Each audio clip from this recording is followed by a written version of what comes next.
할렐루야, 반갑습니다. 오늘 추수감사주일 예배로 주 앞에 드리는데 특별히 우리가 한 해를 지켜주신 주의 은혜에 감사함을 드립시다. 성경에 보면 재밌는 표현이 있는데 욥기서에 보면 까마귀들이 하나님 앞에 먹을 걸 달라고 통성기도 한다는 제목이 있어요. 자, 새들도 이 창조주 하나님께 먹을 게 없을 때 먹을 거 주세요 하고 까까까 하고 울면 하나님께서 그 기도를 듣고 까마귀에게 먹을 걸 주신대요. 하물며 하나님의 형상을 따라 지음받은 우리에게 우리가 하나님 앞에 까마귀처럼 까까까 하고 울부짖으면 하나님 우리의 기도를 들으실 거 믿으시길 바랍니다. 어떠한 기도든 하나님 앞에 기도하세요. 그리고 혹시 기도하고 난 뒤에 이게 내 혹시 욕심은 아닐까 하는 생각이 들 수 있어요. 이게 뭐 성경에 이걸 해라 저걸 하지 마라 분명한 기준이 없는 부분은 우리의 마음의 소원의 부분은 무엇이든 아뢰세요. 아뢰고 난 뒤에 예수님처럼 이렇게 기도하시면 돼요. 그러나 하나님 내 뜻대로 마시고 아버지 뜻대로 해주세요. 그러면 하나님께서 꼭 이루어 주실 줄 믿습니다. 그래서 일단 기도는 해놓고 보세요. 그리고 이제 한 해를 돌아보면서 우리의 기도를 응답해 주신 하나님 앞에 오늘 감사하며 나아갈 텐데 오늘은 특별히 이제 창세기 22장 12절에서 24절 말씀으로 아브라함이 정상적인 인간으로서는 해서는 안 되는 일을 했어요. 그걸 신앙의 이름으로. 솔직히 여기 지금 우리 집사님들 계시지만 집사님들에게 어느 날 하나님이 오셔서 내 사랑하는 아들 내 독자를 번제로 내게 드려라. 번제는 어떻게 드리는 거죠? 각을 떠서 모든 것을 불태워 드리는 거예요. 인신제사죠. 사람을 잡아 죽이는 거죠. 하나님께서 사람을 죽이는 제사를 받는 분이 아니에요. 그런데 아브라함에게 비정상적인 걸 요구하셨어요. 좀 어려운 얘기지만 철학자 키에르케고르라는 사람이 있어요. 이 사람은 기독교 철학자인데 불안에 대한 연구를 많이 한 사람이에요. 여러분 실은 우리가 불안감에 많이 휩쓸려 살아가요. 늘 불안이 있어요. 코로나로부터 내가 공격받으면 어떡하지? 우리 사업이 망하면 어떡하지? 우리 자녀가 혹시 오늘 길을 가다가 교통사고를 당하면 어떡하지? 군에 가 있는 자녀가 잘 있을까? 늘 불안해요. 불안하지만 그 불안 속에서 또한 우리는 믿음이 있기 때문에 살아가잖아요. 여러분 이 건물에 앉아 있는데 이 건물이 무너지면 어떡하지 하면 앉아 있을 수 있어요? 그 불안이 있음에도 불구하고 우리는 앉아 있어요. 근데 이 키에르케고르라는 사람이 불안 중에 최고의 불안이 뭐냐? 죽음에 대한 불안. 그러면서 이 아브라함의 이 순종하는 부분을 철학자 키에르케고르가 이 해석한 책이 있어요. 뭐라고 해석을 했냐면 그 사람은 신학자는 아니에요. 기독교 철학자인데 우리랑 똑같은 생각을 해요. 어떤 생각을 했느냐? 하나님이 자기의 사랑하는 아들 하나밖에 없는 아들을 번제로 드리라는 이 음성이 하나님이 하신 게 아니면 어떡할 거냐? 사람이 잘못 들을 수 있잖아요. 그러니까 광신자가 될 수 있죠. 하나님이 나보고 아들을 바치래, 아들을 불태워 죽이래 그렇게 얘기하고 다니면 그 사람을 누가 정상인으로 보겠어요? 저 사람 광신자보다 흔히 직통계시라 그러죠. 하나님 앞에 자기가 음성을 들었대요. 음성을 듣다가 정신병원 가는 분들 많아요. 제가 아는 교회, 거친 교회들 중에 집사님들 중에 너무 기도를 많이 하고 또 현실의 삶의 어려움을 극복을 못해서 정신병원에 간 분들이 간혹은 있어요. 간혹. 근데 원래 이제 정신적인 멘탈에 문제가 좀 있긴 하지만 근데 그분들 특성을 들어보면 예수님이 밤에 자기를 찾아오셔서 잠을 안 재우시고 밤새 얘기를 한대요. 그럴 수 있어요. 뭐 특별히 선교지나 하나님 특별히 사랑하는 경우 사명이 있는 경우 그럴 수 있지만 일반적으로는 하나님은 사랑하는 자에게 뭘 주신다? 잠을 주신다. 여러분 잠 잘 자는 것도 큰 은혜인 줄 믿으시길 바랍니다. 근데 예수님이 밤새 자기한테 얘기를 한대요. 근데 그게 나중에 보면 하나님이 하신 게 아니에요. 하나님 사랑의 하나님이잖아요. 잠을 재워주셔야 다음날 일을 하죠. 근데 그렇게 밤새 잠을 못 자니까 정신에 문제가 있어서 정신분열이 돼서 어쩔 수 없이 병원에 입원을 하셨어요. 그러니까 키에르케고르가 예를 들면 그런 경우는 어떻게 할 거냐. 하나님이 말씀하지 않았는데 아브라함이 자기의 열심에 신취돼서 나에게 제일 소중한 게 뭐지? 내 아들. 그럼 내가 내 아들 바쳐야지. 이럴 수 있다는 거죠. 두 번째, 하나님이 말씀했다 할지라도 이렇게 순종하면 하나님은 공격을 받으실 수 있어요. 무슨 하나님이 그래? 사랑의 하나님이라면서 어떻게 아들을 잡아 죽이래? 그럴 수 있잖아요. 또 하나는 아브라함이 마귀 소리를 듣고 속았다. 그런데 아브라함은 중요한 건 결단을 했어요. 이게 설사 하나님 음성이 아니라 할지라도 나는 하나님의 음성으로 확신한다. 그건 객관적으로 증명해 줄 수 있는 사람이 없어요. 나하고 하나님과의만의 관계이기 때문에. 그래서 여러분, 직통계시는 반드시 말씀을 통해 검증을 받아야 돼. 직통계시란 말도 정확한 용어는 아니에요. 근데 워낙에 이제 직접적으로 주의 음성 듣는 분들이 있으니까. 근데 어쨌든 아브라함은 하나님이 나에게 말씀하셨다는 그 확신을 가지고 자기 아들을 실제로 바치려고 했죠. 근데 이 바치려고 할 때 아브라함은 어떤 믿음이 있었죠? 두 가지 믿음이 있었죠. 우리 지난주에 살펴본 것처럼 이 아들은 약속의 아들이에요. 하나님이 이삭을 통해서 아브라함의 자손을 별처럼 많게 해주겠다고 약속했기 때문에 내가 이 아들을 번제로 바쳐서 죽여도 하나님이 이 아들을 어떻게 해요? 다시 살려서 예수님처럼 부활시켜서 나에게 다시 도로 주실 거라는 부활의 믿음이 있었어요. 그래서 아브라함은 광신자가 아니에요. 광신자처럼 보였지만 아브라함은 광신자를 뛰어넘는 부활의 믿음이 있었어요.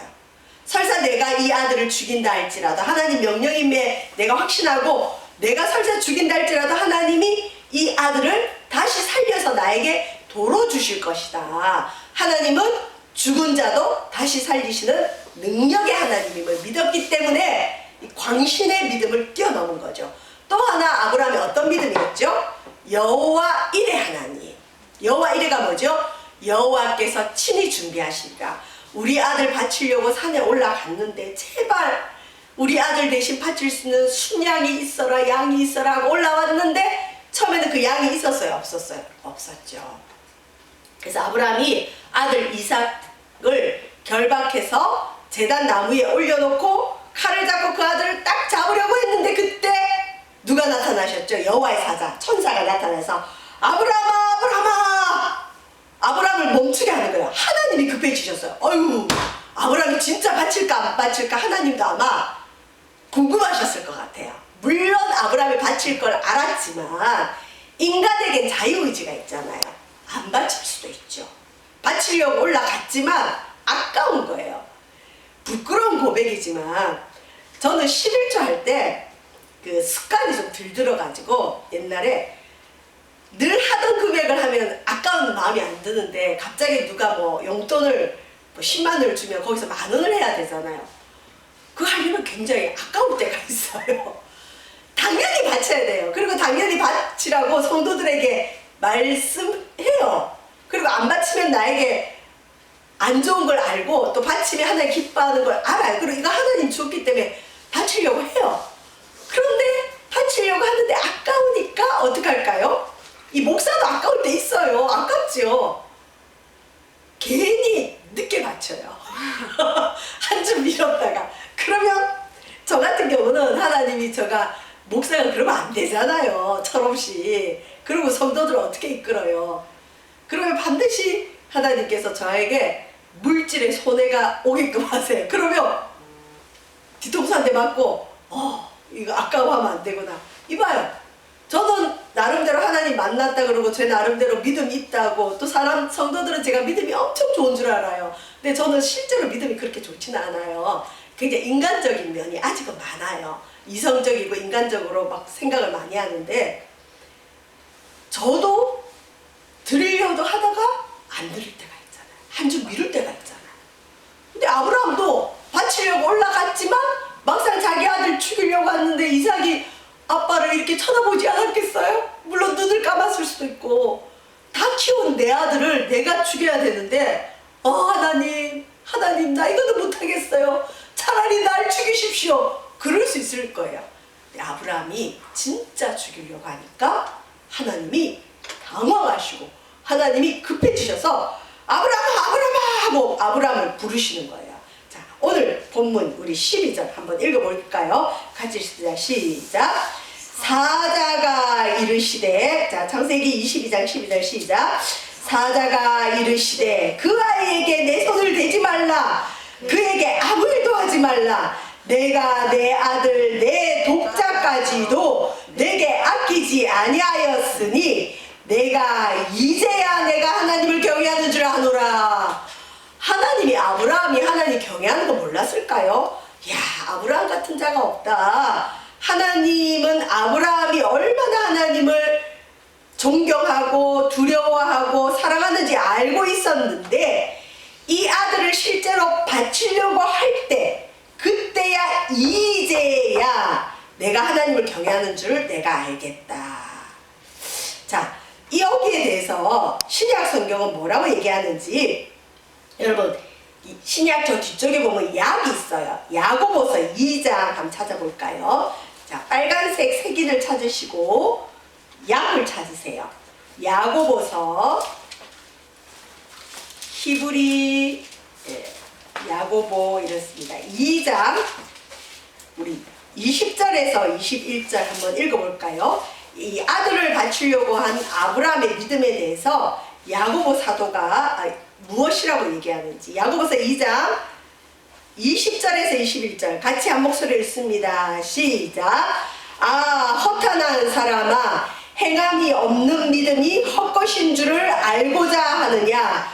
우리 조상 아브라함이 그 아들 이삭을 제단에 바칠 때에 행함으로 의롭다 하심을 받은 것이 아니냐. 우리 22절부터 23절 다시 계속 읽읍시다. 시작.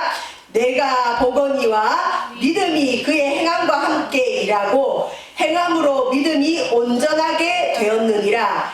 이에 성경에 이른바 아브라함이 하나님을 믿으니 이것을 의로 여기셨다는 말씀이 이루어졌고 그는 하나님의 벗이라 칭함을 받았나니.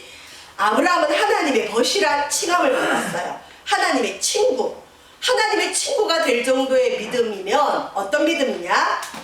믿기만 하는 믿음이 아니라 행함으로 그 믿음을 보여주는 거. 우리 집사님이 멀리 한 40분 거리에서 운전해 갖고 오셔요. 걸어서 40분은 그렇게 멀지 않을 수 있는데 운전해서 40분은 꽤 먼 거리예요, 실은. 근데 집에 앉아서 나는 믿음이 있어 가야지 하고도 만약에 운전을 안 하고 그냥 집에서 계속 계셨으면은 그럴 수도 있죠. 요즘 비대면 예배가 많으니까. 근데 실제로 운전을 하고 오셨어요. 행함 몸이 따라온 거죠. 그러니까 우리가 어때? 반가워서 집사님 생각지도 않았는데 어머 오셨네요. 행함이 있는 믿음. 하나님도 그렇다는 거죠. 아브라함아, 네가 네 아들 이삭보다 나를 더 사랑하는 거 내가 알긴 알지만 한번 증명해봐. 실제로 아브라함이 아들을 죽이려고 하니까 하나님이 이제야 네가 네 아들보다 나를 더 사랑하는 줄 내가 알겠다. 여러분 여기 보면 대부분 연애 다 해보신 것 같아요. 하고 있고. 근데 한 번씩 그러죠. 나 사랑하는 거 뭘로 증명할래? 증명을 요구하죠. 사람 사이에도 그런데 하나님도 그래요. 네가 진짜 나를 사랑하니? 그러면 너의 가장 아끼는 거 나에게 바쳐봐. 근데 말로는 바칠 수 있어요. 바칠게요. 근데 실제로 바치는 행함이 없으면 하나님이 우리 믿음을 도장을 못 찍어주세요. 인정 마크를 못 찍어주세요. 항상 의구심이 있어요. 쟤는 결정적일 때 나를 버리지 않을까? 쟤는 어떤 자기에게 손해가 있을 때 나보다 다른 걸 선택하지 않을까? 아직은 내가 못 믿겠어. 그런 믿음이 있을 수 있어요. 근데 하나님은 아브라함을 이걸 시험했는데 아브라함이 합격됐습니다. 자, 우리 다시 창세기 22장 돌아와서 13절 한번 읽어볼까요? 13절 14절 읽습니다. 시작. 아브라함이 눈을 들어 살펴 한 순양이 뒤에 있는데 뿔이 수풀에 걸려 있는지라 아브라함이 가서 그 순양을 가져다가 아들을 대신하여 번제로 드렸더라. 아브라함이 그 땅 이름을 여호와 이레라 하였으므로 오늘날까지 사람들이 이르기를 여호와의 산에서 준비되리라 하더라. 아브라함에게 믿음이 두 가지 있었죠. 부활의 믿음, 여호와 이레의 믿음. 부활의 믿음은 다행히 하나님이 그렇게 안 하셨어요. 그렇게 잔인하게까지는 안 가셨어요. 감사하죠. 여호와 이레의 믿음을 이루어 주셨어요.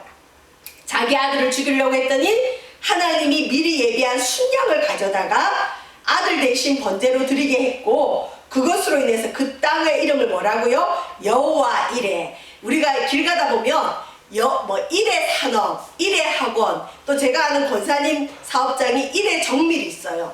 이레라는 말을 많이 해요. 그리고 제 친구 중에도 이레가 있어요. 강이레가 있어요. 이레가 뭐냐? 여호와 이레. 여호와께서 준비하신다, 예비하신다. 저와 여러분의 삶을 여호와 이레 하나님이 준비하실 것입니다. 여러분의 자녀들의 삶도 하나님이 여호와 이레 하나님 준비하세요. 그래서 뭐가 복잡하면 여호와 이레 하나님, 내 자녀의 앞길을 예비해 주세요. 여호와 이레. 이걸 이루어 주셨고, 이제 두 번째 하나님이 아브라함에게 상을 주시는데 무슨 상을 주시느냐? 언약을 하세요. 어떤 언약을 하시는지 우리 16절 한번 읽어봅시다. 시작. 이르시되 여호와께서 이르시기를 내가 나를 가르쳐 맹세하노니 내가 이같이 행하여 내 아들 내 독자도 아끼지 아니하였은즉, 내 독자도 안 아꼈기 때문에 이제 내가 너에게 큰 복을 줄 텐데 어떤 복을 주느냐? 17절과 18절이 그 말씀입니다. 같이 읽습니다. 시작. 내가 내게 큰 복을 주고 내 씨가 크게 번성하여 하늘의 별과 같고 바닷가의 모래와 같게 하리니 내 씨가 그 대적의 성문을 차지하리라. 또 내 씨로 말미암아 천하 만민이 복을 받으리니 이는 내가 나의 말을 준행하였음이니라 하셨다 하니라. 아멘. 자, 이제 아브라함의 축복이 구체적으로 어떤 건지 한번 보겠습니다. 주보에 보시면, 자, 아브라함의 신앙, 두 번째 아브라함의 축복 부분에서 먼저 우리가 행함이 있는 믿음으로 받는 축복 받죠. 야고보서. 아브라함은 믿기만 한 게 아니라 행함으로 하나님의 복을 받았고, 또 무슨 복을 받았죠? 여호와 이레 축복을 받았죠. 두 번째 가로 두 번 무슨 복을 받았죠? 자손 번성의 복. 지금은 비록 이삭 한 아들, 외아들밖에 없지만 이 이삭을 통해서 하늘의 별처럼 많고 바닷가의 모래같이 많은 자녀를 주겠다. 실제로 오늘날 아브라함의 자손은 많습니다. 예를 들면 이스라엘 지금 나라에 전부 다 아브라함 자손이죠. 육체적으로는 아브라함 자손이고, 영적으로는 예수님을 마음에 모신 저와 여러분이 아브라함의 자손이에요. 이 땅에 예수 믿는 사람들이 얼마나 많아요. 이처럼 하늘의 별처럼 바닷가의 모래처럼 자손의 복을 주고, 자, 세 번째 주신 복이 뭐냐? 따라합니다. 내 씨가 그 대적의 성문을 차지하리라. 아멘. 이게 뭐냐면 아브라함의 씨, 아브라함의 후손이 원수들, 그 대적의 문을 차지한다. 과거의 싸움은 이 성벽들이 많았어요. 그래서 성벽을 탈취할 때 성문에 먼저 문을 열어야 그 성을 취할 수가 있어요. 그래서 대적의 성문을 얻는다는 건 완전한 승리를 뜻하는데, 여러분 아브라함의 씨, 아브라함의 후손 중에 유명한 분들이 꽤 있어요. 누구냐면 다윗 왕도 아브라함의 후손이고, 아브라함과 다윗의 혈통을 따라 누가 태어났었을까요? 메시아 예수님이 태어났어요. 여기서 말하는 메시라는 건 예수님을 뜻해요.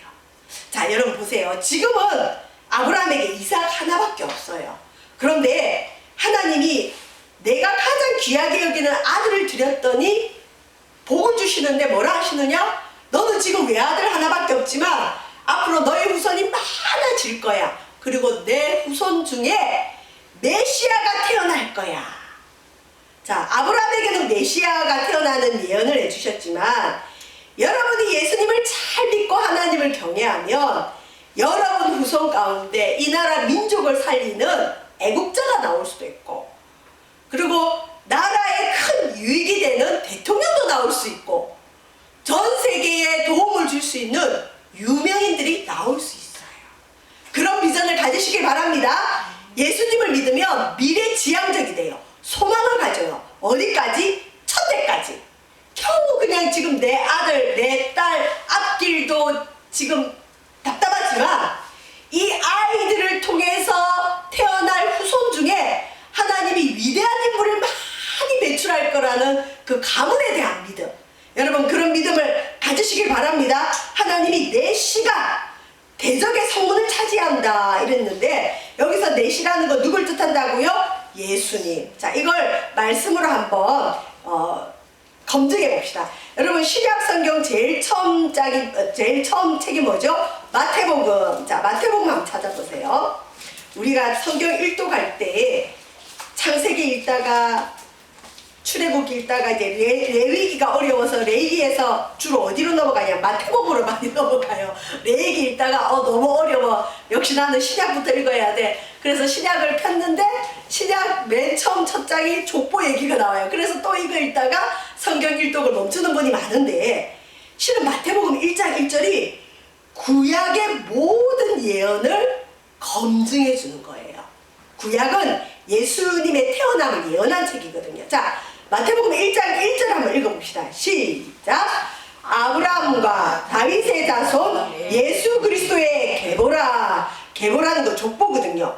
마태복음 1장 1절은 뭐라죠? 아브라함과 다윗의 자손 누구의 족보? 예수님의 족보. 그러면 이 말은 뭐죠? 예수님은 누구의 후손이라고? 아브라함의 후손. 보세요. 아담부터 안 나오죠. 마태복음은 누구부터 나오죠? 아브라함. 그래서 내 씨, 네 후손 중에 메시아가 나올 거야. 그 말씀 이루어졌어요? 이루어지지 않았어요? 이루어졌어요. 구약의 예언은 신약에서 이루어지고 있어요. 자, 이루어졌죠? 그 다음에 또 2절 읽어볼까요? 시작. 아브라함이 이삭을 낳고 이삭은 야곱을 낳고 야곱은 유다와 그의 형제들을 낳고. 우리가 요 2절이 거의 창세기 내용이에요. 창세기 읽으면 이 2절이 요약이 돼요. 자, 아브라함은 아들이 몇 명 있었어요? 이삭 하나였죠. 근데 이 이삭이 야곱을 낳았는데 야곱에게서 아들이 몇 명이었을까요? 12명.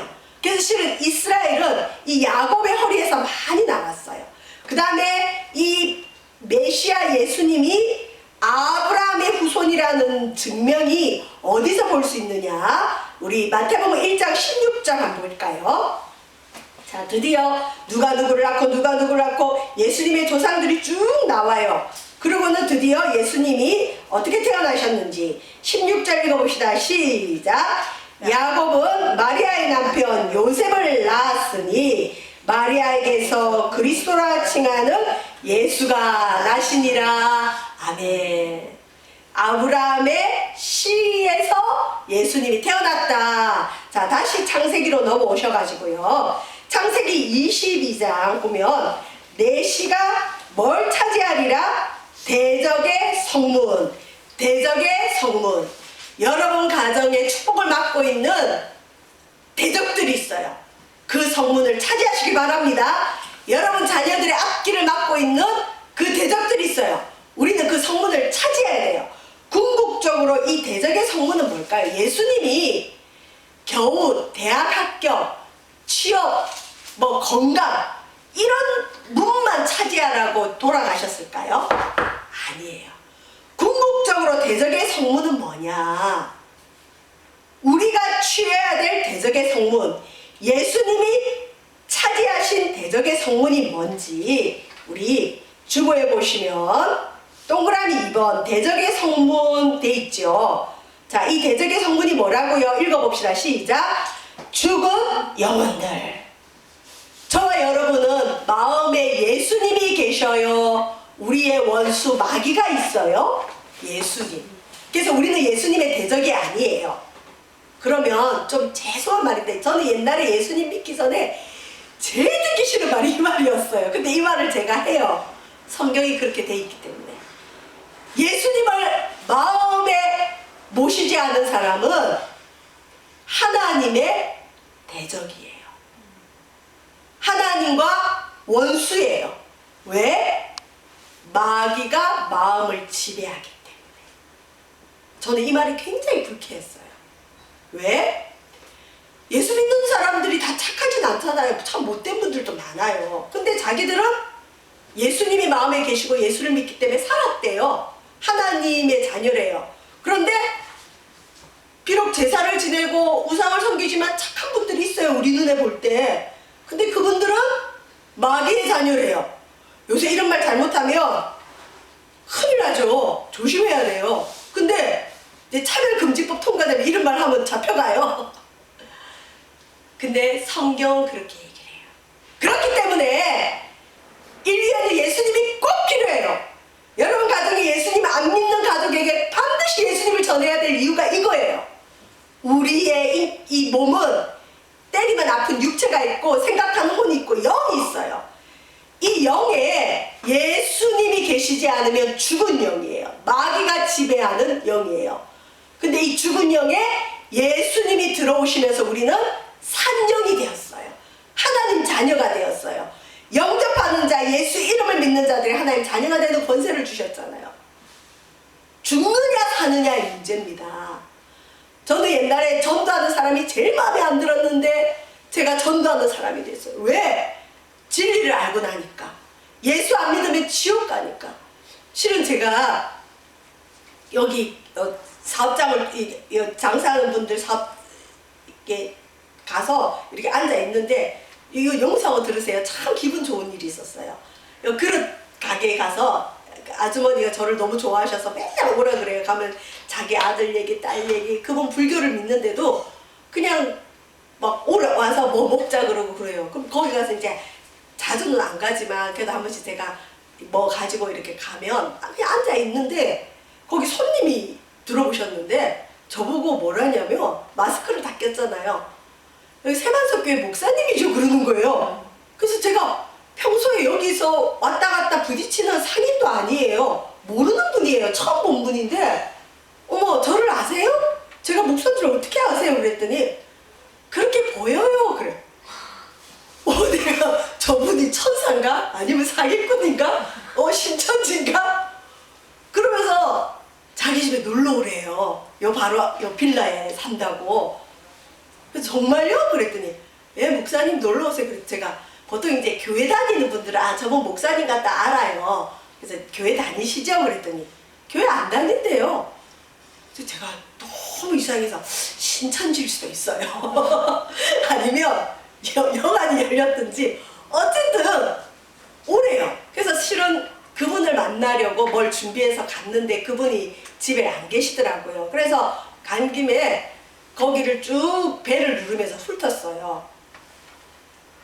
근데 요즘은 뭐 부산에도 큰 교회들이 많아서 너무 감사한데 제가 20대 때만 해도 이런 말들이 있었어요. 물론 지금도 그래요. 제가 부산에서 개척했더니 동기들이나 선배들이 뭐라냐면 부산은 개척하는 데가 아닌데 이래요. 제가 20대 때 무슨 말이 있었냐면 이 신학생들 불러다가 너 해외 선교사로 갈래? 부산에 가서 개척할래? 물으면 해외 선교사로 간대요. 그만큼 부산이 영적으로 힘든 곳이었어요. 특히 감리교는 더 힘들었겠죠 그 당시에. 근데 지금은 또 큰 교회들이 많아져서 괜찮은데 제가 깜짝 놀랐던 게 제가 경기도도 있어봤고 서울도 있어봤고 뭐 전라도도 있어봤는데 이래서 선교사로 가면 갔지 부산 안 온다는 말이 이거구나. 너무 닫혀있는 분들이 많아요. 예를 들면 보통은 경기도나 다른 데 가서 전도하면 자기가 예수를 안 믿어도 뭐 교회에서 주는 걸 받기도 하고 뭐 기회되면 가지요 이런 분들이 있어요. 그리고 싫으면 싫어요 이 정도지. 근데 여기는 제가 어제 만난 분 중에 거의 90%가 주는 전도 물품도 사양해요. 왜? 부정탄대요. 자기는 믿는 게 따로 있기 때문에 이 신을 믿고 있기 때문에 다른 신이 주는 걸 일절 못 받겠다는 거예요. 아무리 좋은 걸 줘도 자기는 안 받겠다. 그러니까 우리가 예수님을 위해서 죽을 수 있을 만큼 그분들도 자기 신을 위해서 그 정도의 헌신된 사람들이더라고요. 마음이 열려있지가 않아요. 그리고 예수님에 대해서 관심이 없어요. 자기가 믿는 신에 깊이 빠져있는 분들이더라고요. 물론 아닌 분들도 있죠. 젊은 분들이나 또 기독교 문화를 좀 접할 수 있었던 분들은 그러진 않아요. 근데 이제 여기도 보면 요 부분에 큰 교회들 있잖아요. 여기 교회 갈 분들은 이제 거의 간 거예요. 열려있는 분들은. 지금 40년이 됐는데 이곳이 40년이 돼도 저 큰 교회에 안 가는 분들은 어떤 분들일까요? 믿음이 아주 깊은 분들이 남아있는 거죠. 이제 그 깊은 분들을 우리가 거둬야 될 줄 믿습니다. 그래서 쉽지는 않겠지만 그래도 하나님이 하시면 되는 거예요. 왜? 내 씨가 그 대적의 성문을 뭐하리라? 차지하리라. 예수님은 차지하실 수 있어요. 자, 이 대적의 성문이 구체적으로 그러면 이게 정말 죽은 영혼이지 않게 살펴봅시다.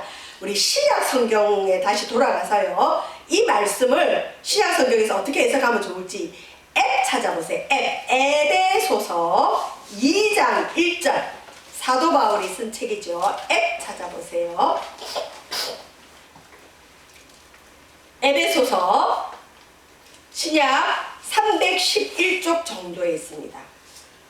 1절과 2절 이 대적의 성문이 뭔지 대적이 누군지 자, 에베소서 2장 1절과 2절 우리 세반 성도님들은 너무 성경 잘 찾아요. 성경 찾으려면 엄청 걸리는데 그리고 어떤 분은 그래요. 목사님 내 성경에는 에베소서가 없어요. 진짜예요.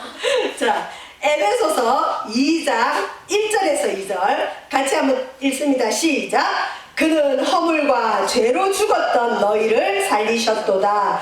그때 너희는 그 가운데서 행하여 이 세상 풍조를 따르고 공중의 권세 잡은 자를 따라왔으니 곧 지금 불순종의 아들들 가운데 역사하는 영이라. 여기서 말하는 그는 누구를 뜻하니? 예수님.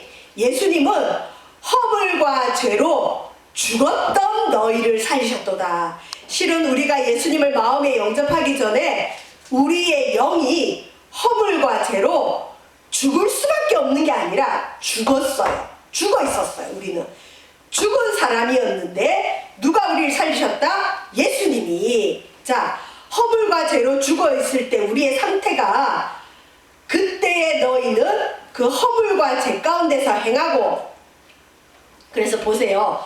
아무리 윤리적으로 도덕적으로 깨끗하고 착해도 마음에 예수님이 없는 사람은 허물과 죄 가운데서 행하는 거예요.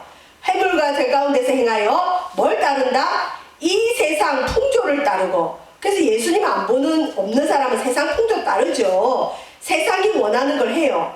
자, 또 뭘 따르느냐? 공중의 권세 잡은 자. 공중의 권세 잡은 자 누굴까요? 마귀. 공중에 권세 잡은 자가 있어요. 귀신, 마귀를 따랐으니 이 마귀는 지금 하나님을 안 믿는 불순종의 아들들 가운데 뭐하는 영이라? 역사하는 영이라. 그래서 예수님이 마음에 없는 분들은 아무리 착하게 살아도 허물과 죄 가운데 행하는 거고 그 다음에 마귀의 영으로 살아가요. 이게 대적이에요. 문이죠. 근데 우리가 자랑할 게 없는 게 저도 여러분도 그랬어요. 나 예수 믿으니까 나는 하나님의 자녀야. 저 예수도 안 믿는 불신자들, 마귀 자녀들 이러는 사람은 굉장히 나쁜 사람이에요. 하나님은 그러라고 우리를 먼저 부른 게 아니에요. 너도 옛날에 똑같은 사람이었어. 우리가 먼저 은혜를 받고 하나님을 믿은 것은 우리가 그 은혜를 가지고 지금 예수님을 모르는 사람들을 섬기라고 부르신 줄 믿습니다. 자, 우리가 교만하지 말아야 될 이유가 3절에 나와 있어요. 에베소서 2장 3절 한번 읽어봅시다. 시작. 전에는 우리도 다 그 가운데서 우리 육체의 욕심을 따라 지내며 육체와 마음에 원하는 것을 하여 다른 이들과 같이 본질상 진노의 자녀다. 자랑할 수 없는 건 우리도 옛날에 그분하고 똑같이 마음이 원하고 육체가 원하는 걸 해서 본질상 진노의 자녀, 본질상 진노의 자녀. 예수를 믿으면 본질이 바뀌어요. 본질이. 이게 바뀌어버려요. 진노의 자녀에서 축복의 자녀, 마귀의 자녀에서 하나님의 자녀. 자, 이게 대적인데 그러면 예수님이 어떤 방법으로 대적의 문을 취하실까요? 자, 신약 성경 맨 뒤쪽 요한계시록을 한번 펴보세요. 요한계시록 3장 20절.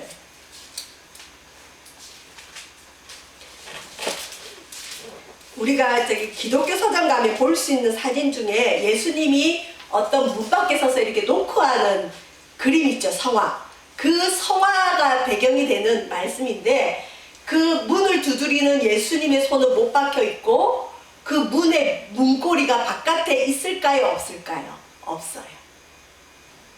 그 문은 안에서 열어야 열리는 문이에요.